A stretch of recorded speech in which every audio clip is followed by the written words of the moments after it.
Founding Nidhi Perception practice and reaching over 2,000 individuals, did you come across challenges along the way? How did you deal with them? Of course, it was not easy. I am not coming from a family where I have got, like $1 million where I can, have a business. I started Nidhi Perception with, I would say, a zero investment. What inspired you to dedicate your life to mental health advocacy? I was very clear that I want to pursue psychology.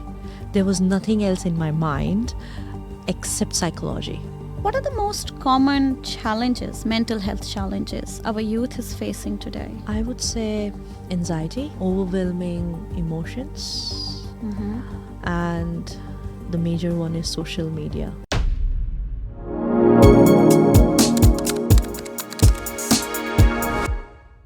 Hello and namaskar. Welcome to another episode of our show where we share inspiring stories from our own community. Today, we have an extraordinary guest, Nidhi Trivedi. From humble beginnings in Gujarat to a global voice advocating mental health, Nidhi's journey is remarkable.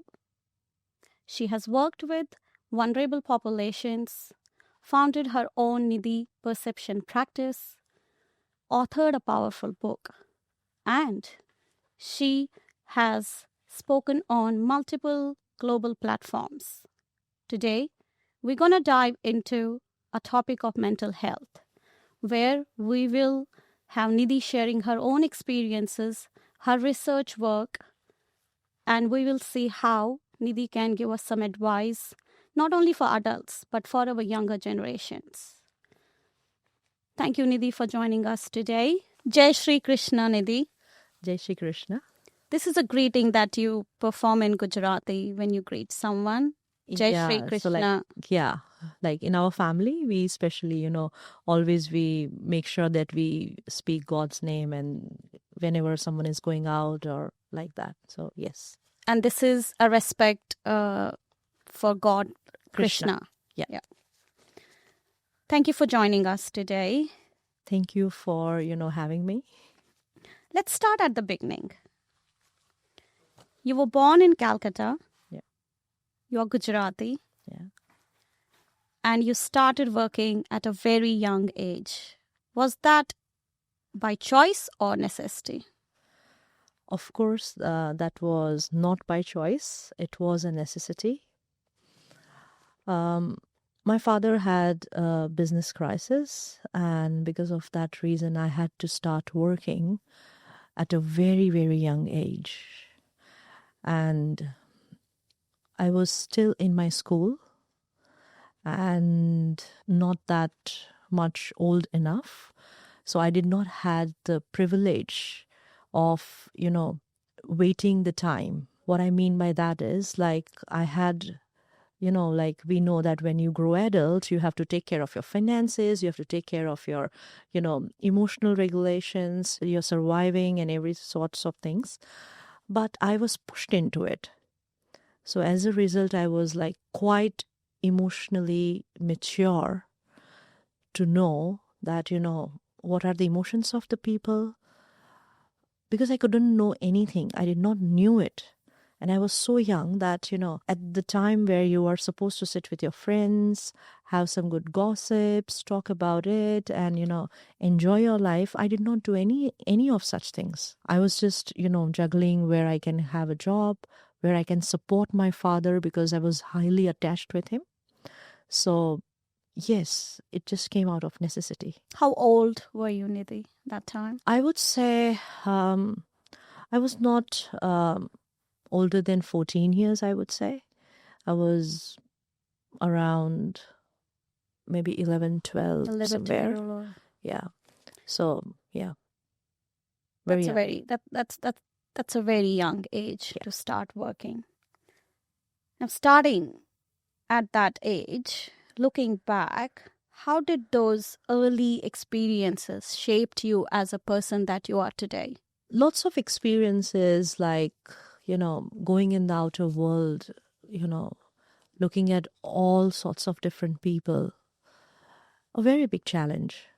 because, of course, it helped me to be more sensitive, more reflective about what I'm doing, how I'm doing. There have been lots of challenging understanding, my own confusion, because that age and the work that you are doing, it has got, no alignment in one sense, right?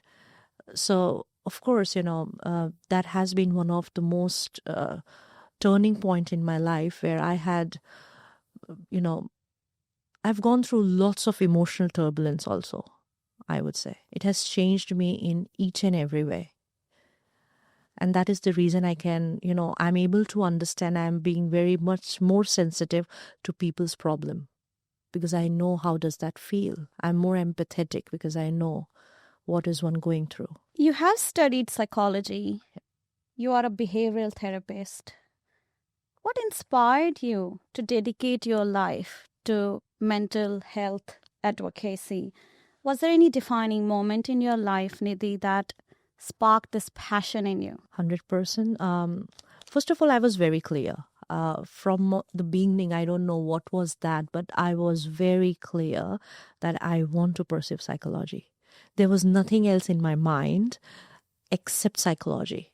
You wanted to do it. I wanted to do it. And maybe the biggest reason was I love to observe people. I love to connect with people. I love to know why. For me, the why is the biggest thing in my life, because I always feel that if you know the why, you're more clear about why you want to achieve it. So that was always there. But you asked me for that one moment. I would love to share one story, if that's all right. And it just happened like when I finished my college, my university, my bachelor's in psychology, I was a topper and I was not happy. Okay. So you were a topper and you were not happy. Yeah, I was not happy. Okay. I was really upset about it. And why I was upset was that one thought that I have not done anything really in action that I can feel that I have done something. So the sense of, achieving something was not there. Because for me, if I want to say that, okay, I've done something, it has to be practical enough for me to satisfy that. And because of that reason, I always had like, I've not done anything. And then spontaneous, I had my sir with whom I was working, my professors and everyone.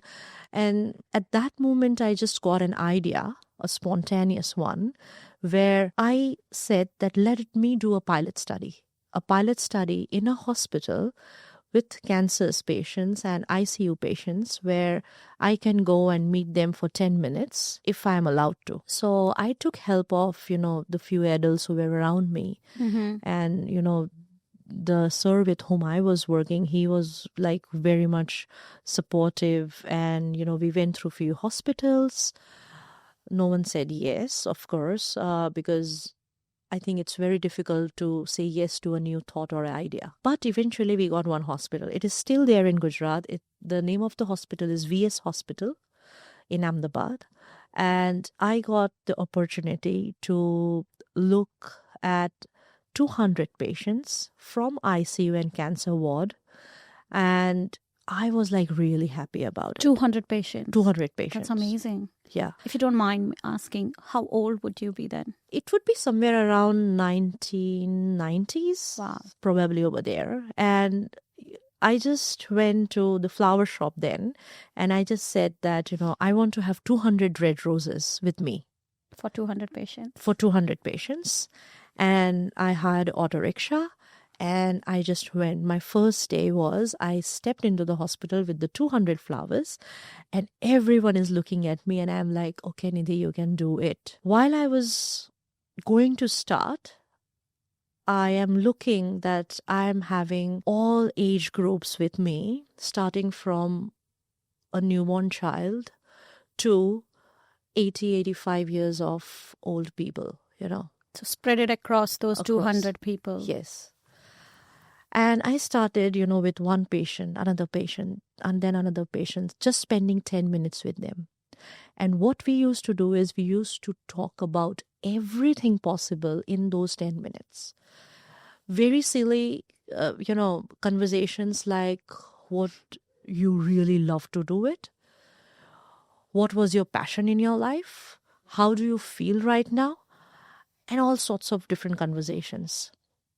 And I would say that after 1 week, I saw the conversation was absolutely opposite. So then I'm not talking about anything.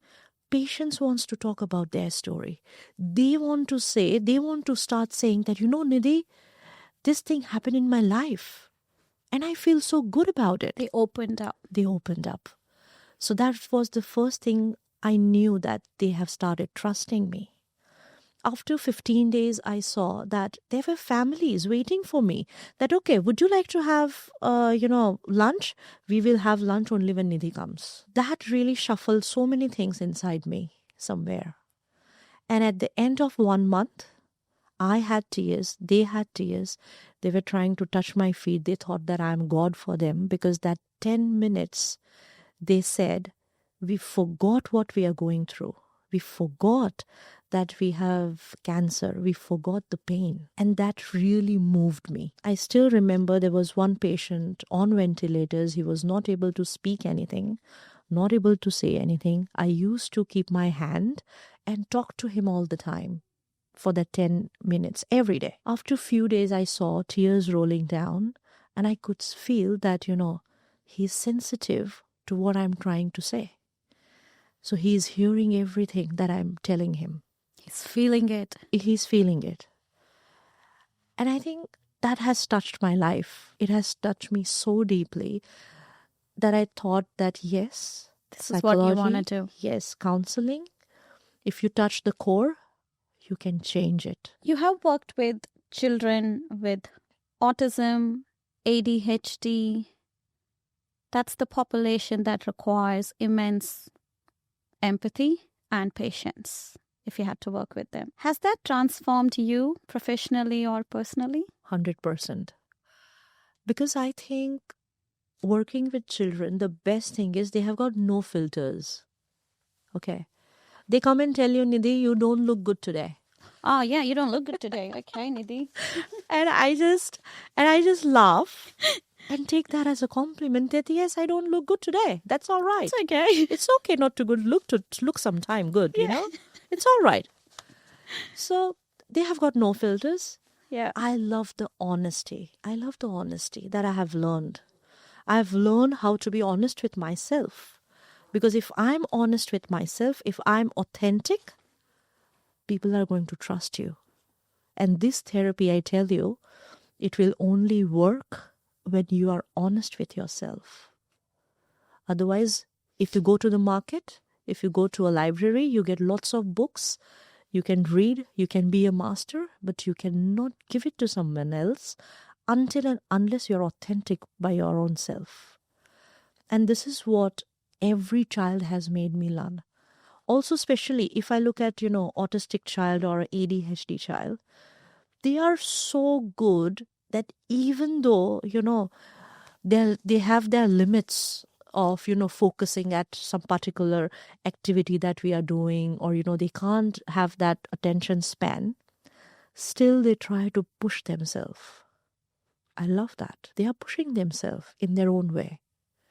So these are, so many different things that I always feel like they are so much valuable for me. They add a lot of value to your personality. Absolutely.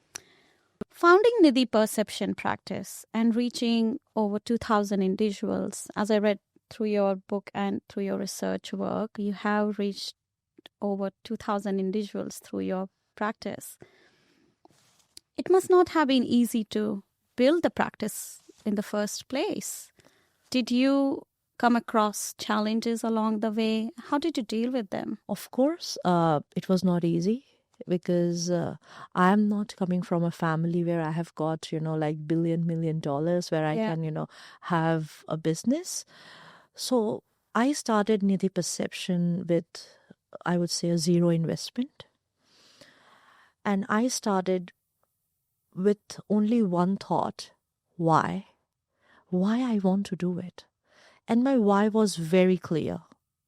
because there are people around me who pushed me and told me that don't limit yourself only to, to one job or just working for one organization. Build your own organization, build your own identity. And it was like so wonderful. Like in Melbourne, I was living 10 years in Queensland. I moved to Melbourne in 2020, just before COVID. And I have done few jobs, and then I was privileged to work with St. John's Catholic School, where I started as an inclusion support teacher, and I used to do lots of, my counseling skills practices, and as a counselor.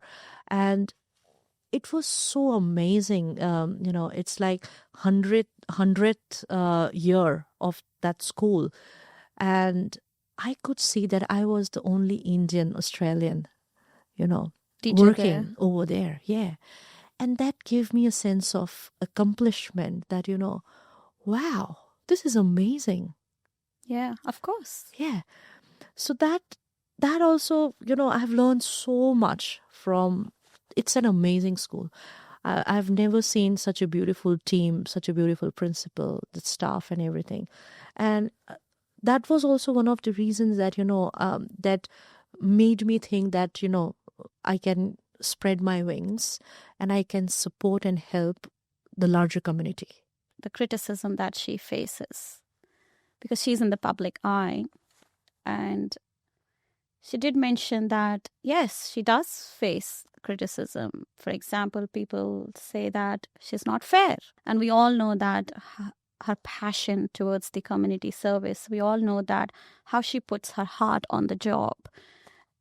So you're also in the public eye. Do you face criticism, or have you faced criticism, and how you have dealt with it? Before I answer your question, I would love to say, Susan is amazing and she has supported me a lot. I know her and I've always seen her in the community, with a beautiful smile and, supporting our local business women or, business person or anything that we are trying to do in the community. So I'm really humbled and gratitude. I'm very grateful to her, I would say.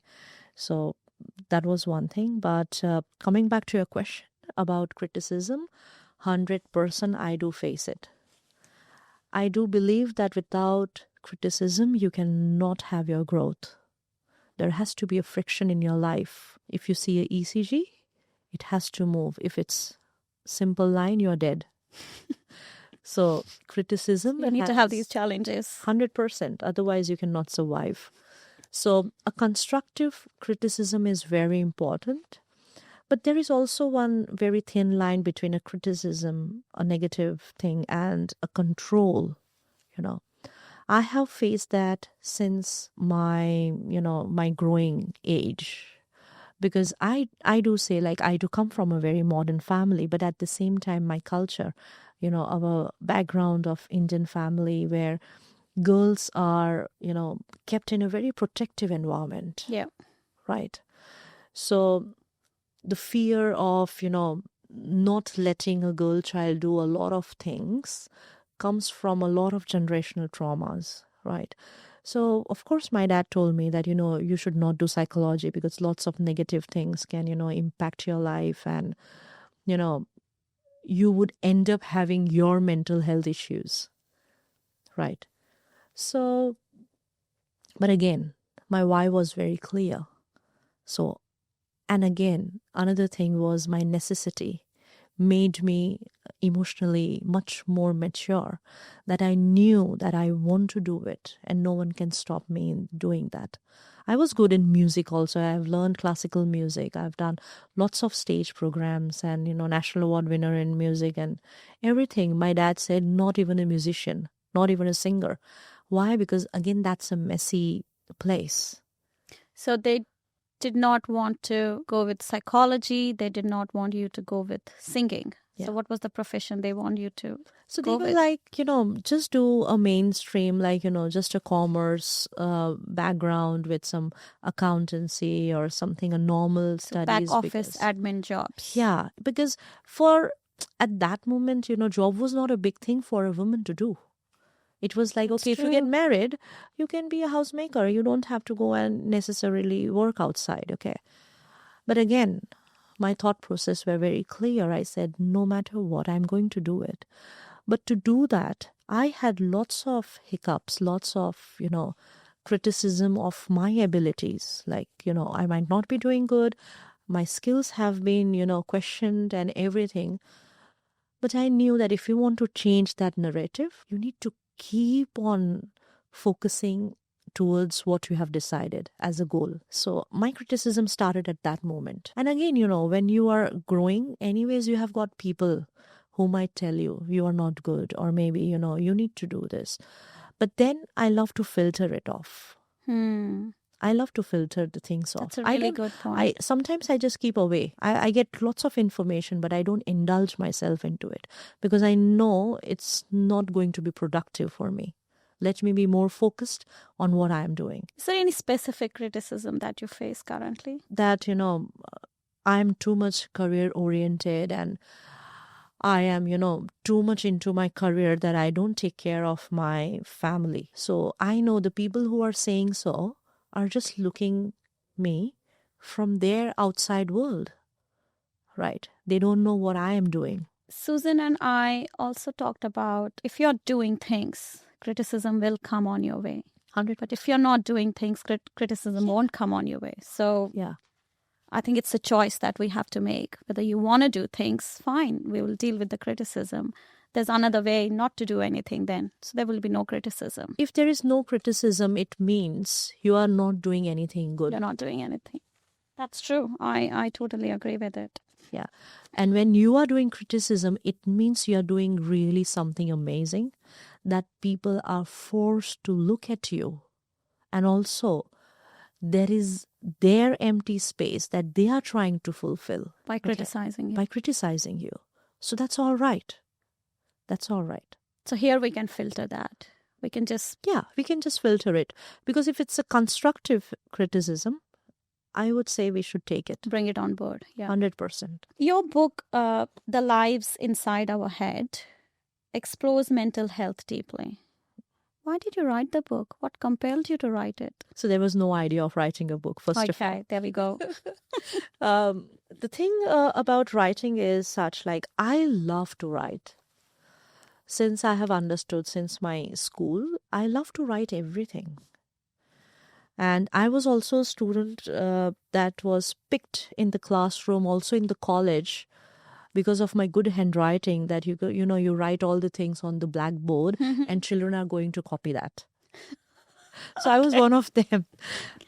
So you had a good handwriting. I have a good handwriting. That is what was told to me. So talking about writing, I love to write affirmations. I love to do gratitude journals. I love to, write any thought that comes in my mind, which I feel is very different. This can be used, or this can be, taken care of with different other correlations and lots of different things. I do lots of mind mapping also. And I think the book was written with that single thought, because I thought that, okay, this self-help book can, be helpful to many other people. And of course, my friends and everyone pushed me that, you should not limit yourself. Keep on giving. You never know, anyone can be, benefited from reading this book. So eventually I went through the whole process. I got my publisher from Melbourne, Brian Doll, and he helped me. I got all the knowledge, how you do it, the whole process of it. And eventually, the book was published. You have worked extensively with children, especially youth and teens. What are the most common challenges, mental health challenges, our youth is facing today? I would say anxiety, overwhelming emotions, and the major one is social media. What are they overwhelmed with? Lots of things. Like, I just give you an example. I had one girl studying in school, and she always used to wear mask. And when she was asked that, you take off your mask, she would say, no, I don't want to show my face. Now, she is a teenager. She is working, she's going to a school where all the girls are having their eyebrows, their lashes, their upper lips and everything. And her mom said that, you're looking fine as you are. You don't need anything. Mm-hmm. But she was feeling that, I don't look good. I'm ugly. As compared to other girls. As compared to others. And that was the reason she was doing it. This whole overwhelming emotion that she was facing, she was struggling it silently. That was not coming out anywhere. So she was wearing mask to hide her face, hide because she hasn't done upper lips. Yeah. So that means that affected her confidence also. Of course. Because for her, the world is her friends, her school, and family. It sounds like a small thing, but it's not. It looks like a big thing for her, obviously, right? So it was, Yeah. So there are lots of things. Like if you talk about boys, in teenage boys, you will always see, I want to look cool. What's the definition of cool? Yeah, they are cool. Yeah. Yeah. So, but what's the definition of cool? Okay, I'm cool. If I have a specific type of a hairstyle, Mm-hmm. My haircut should be like that. Or maybe I'm cool. I can do vaping. Or maybe a girl might look at me. So vaping is cool. Just doing it because it's a cool. Oh, it's a cool thing. Okay. It's a cool thing. All right. Okay. So I would not say that anything is right or wrong.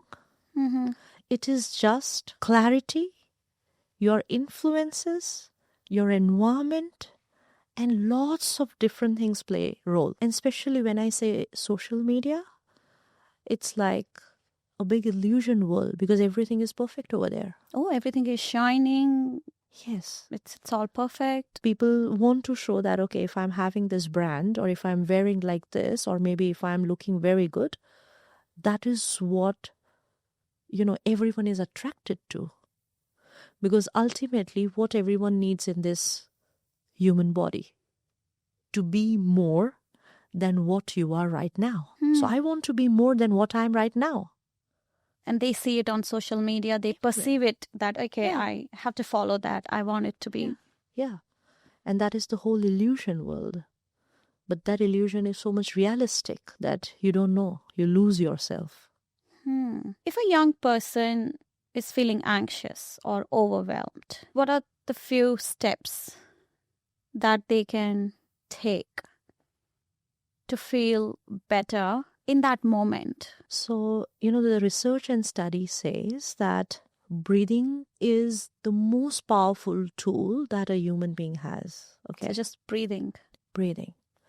Now, there are lots of different kinds of breathing techniques. Okay. I'll just give you an example that if you go to a pub and you listen to hardcore rock music, you will see that your heartbeats goes very high and your breathing also goes high, right? It's like boom, boom, boom.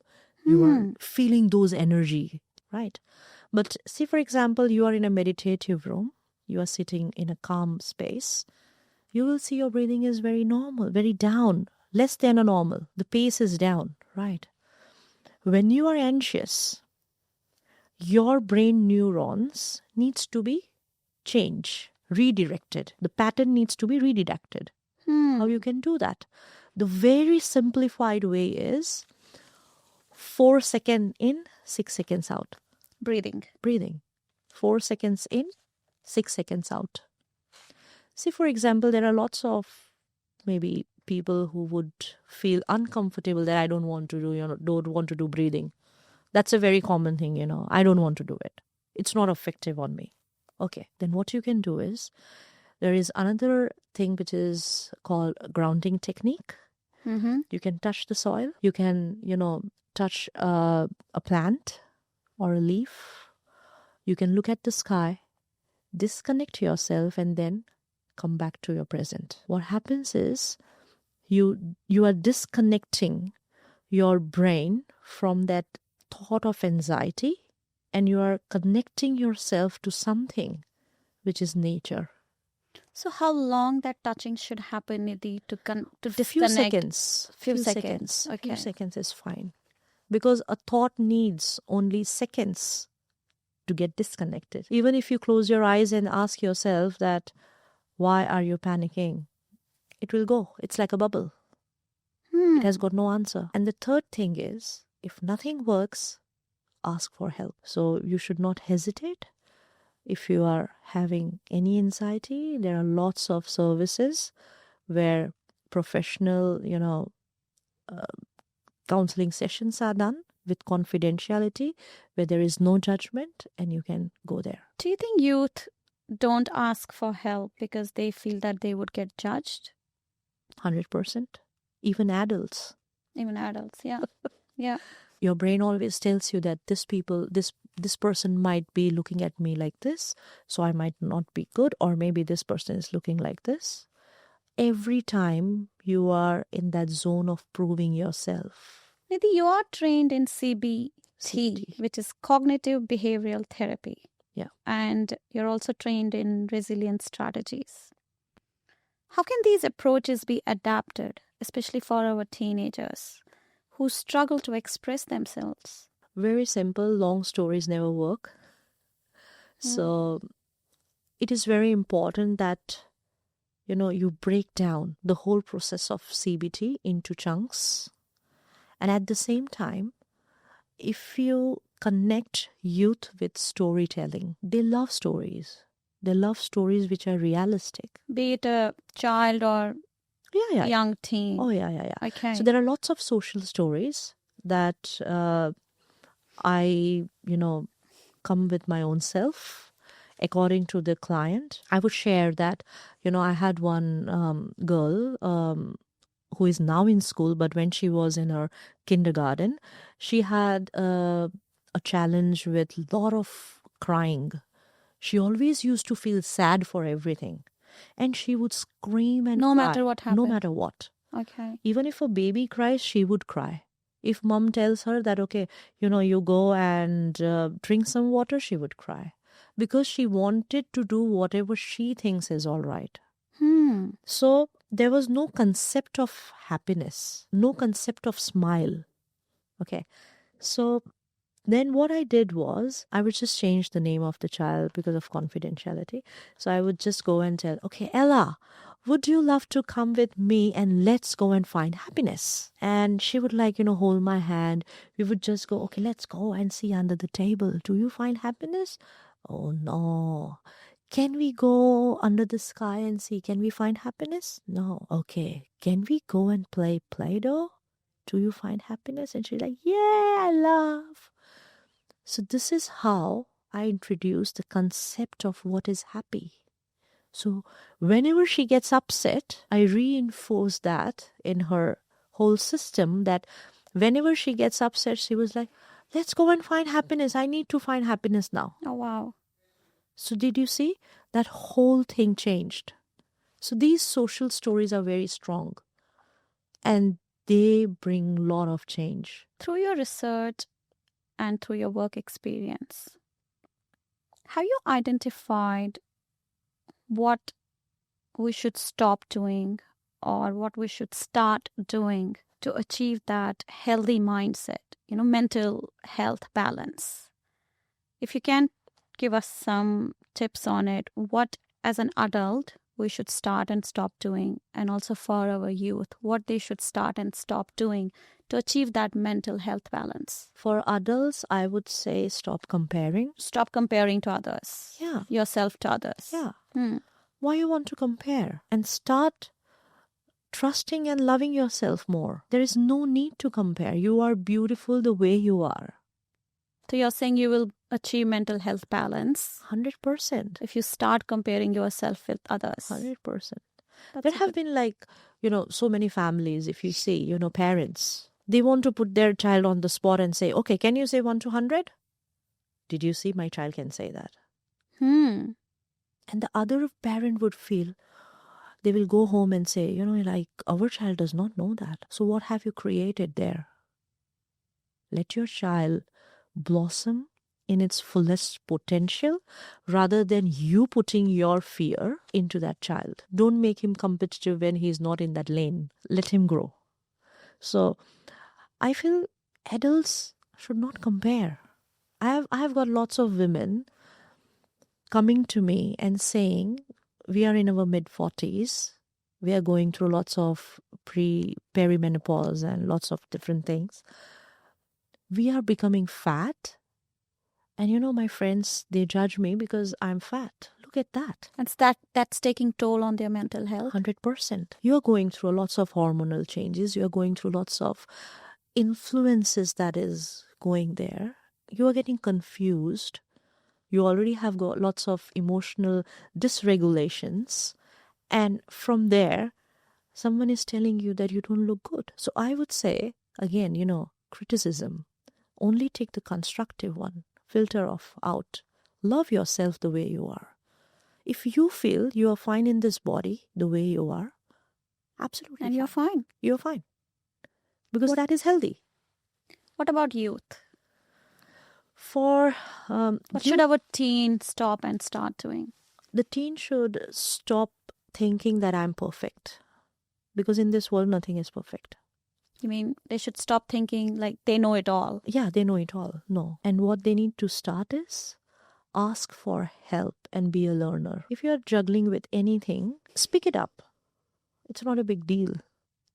But right now, just to show up is a big deal. You don't have to, get those awards and be like on the top all the time. No, just take one step. Just talk about it. If you could give one advice to your younger self about mental health, what would you say to your younger self? I would say that you're not alone. You are allowed to cry. You are allowed to take rest, no matter whatever comes your way. And you can do it. Through this conversation, Nidhi, we talked about how youth is feeling. They feel different things, which we may not understand at that time, and they are feeling it. Is there one advice that you want to give to youth? Be a learner. And also ask for help. That becomes really important for youth. Yes, because they think that, parents don't understand me. Or maybe only my friends know what I am going through. Or maybe, my friends are doing like that. Even I can't tell my friend. But then where are you going to share your emotions? Go to a safe place where you are going to be helped in a more selfless way. So I would say speak it up. You have received numerous awards, be it National Award for being a good singer. Yeah.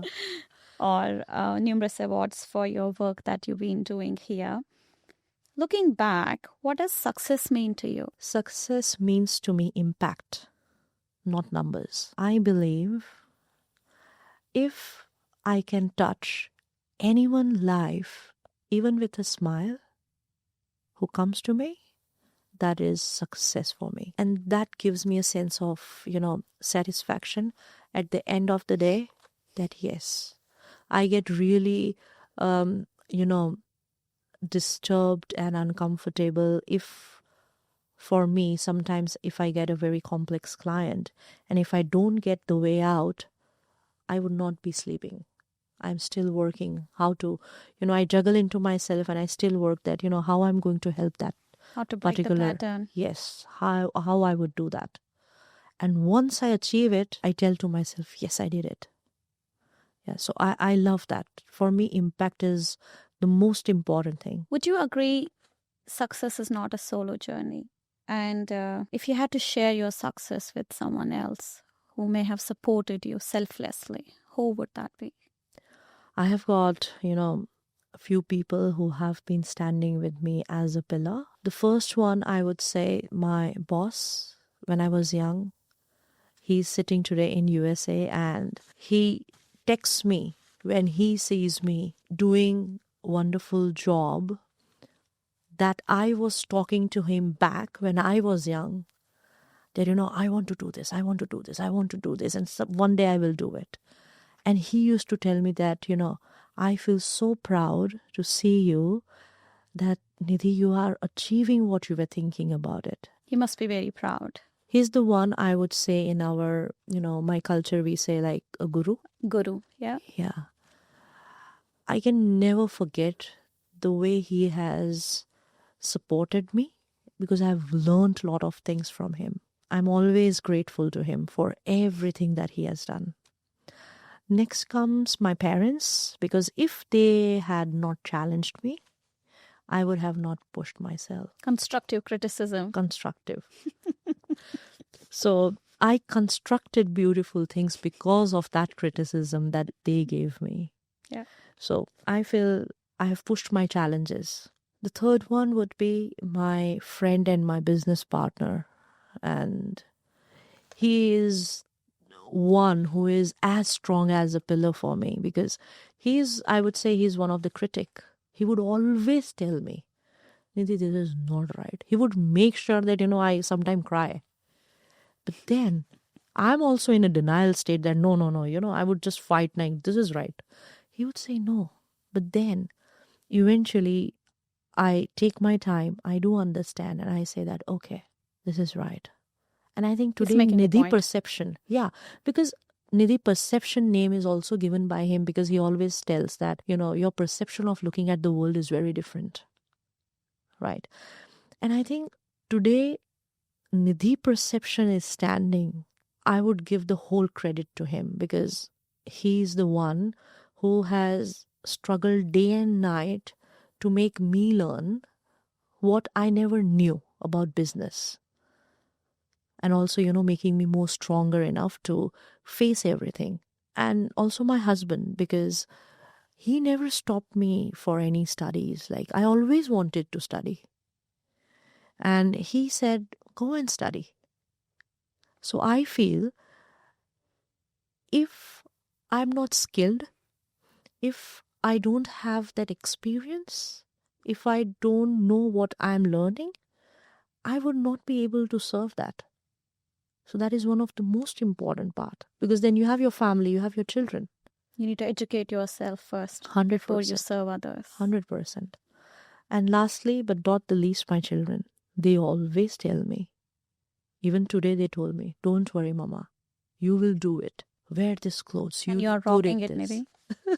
So I think they encourage me, and I think you can never do any of these things alone. Not possible. So they are my strength. I know a few people who want to take a leap, who want to study psychology. What advice would you give to them? Those who want to embark on this journey and, study psychology. 3 simple things. Start small. Start local. And keep on learning and be humble. That's it. That's a good advice. Yeah. Thank you for that. This is my last question, Nidhi. Yeah. People might think you know it all because you are a behavioral therapist. You know how to behave, when to behave. So, but I have to ask you, do you ever lose it sometimes? 100%. I have my days. You have your days. I'm also in my mid-40s. I'm a woman. I've got a family. I do lose it. I do cry. See, I tell you, therapist does not mean that you're a magician or you are perfect. Okay? It just means that you're more aware. I'm more aware of my own self because I do lots of self-reflective practices. I know what my emotions are telling me. I know that, okay, I'm feeling uncomfortable. I'm more conscious about those things. So when it hits me, I let it flow. And then I reset and I come back again. And I think that's normal. You are a human being and that's normal. You should do it. Otherwise, there is a problem. So be a human. Be a human. Yeah. Nidhi, thank you for sharing your thoughts. Thank you for sharing your incredible journey with us. We are really grateful for having you here today. I'm really grateful, Indu, that you have invited me to be the part of this wonderful podcast. I know your journey is going to be incredibly beautiful. I'm humbled again, And I just feel that, whatever conversations that we had today, anyone who is going to listen, they will be benefited from what we had talk, or maybe they might learn, they might get inspired, or anything. If they can take it, it's an impactful, successful story for us. So thank you again. Thank you so much. Nidhi's work is changing lives. Her words today will inspire many. We all know that mental health matters. And today, through Nidhi's journey, we know that small steps will make a huge difference. Until next time, let's take these small steps. Let's be mindful and let's stay kind. Thank you. We'll see you next time.